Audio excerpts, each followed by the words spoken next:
Dear brothers and sisters, praise the Lord. Bible గ్రంథమందు దానియేలు గ్రంథము 12వ అధ్యాయము 3వ వచనం చదువుకుందాం. బుద్ధిమంతులైతే ఆకాశ మండలములోని జ్యోతులను పోలిన వారై ప్రకాశించెదరు. నీతి మార్గమును అనుసరించి నడుచుకొనున్నట్లు ఎవరు అనేకులను త్రిప్పుదరో వారు నక్షత్రము వలె నిరంతరము ప్రకాశించెదరు అని వ్రాయబడి ఉంది. In English,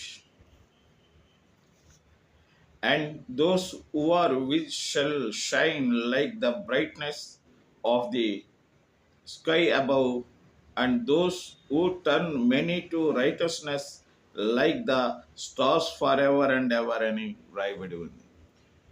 నా ప్రియమైనటువంటి సహోదరులారా, ఎవరు అనేక మందిని నీతిమంతులుగా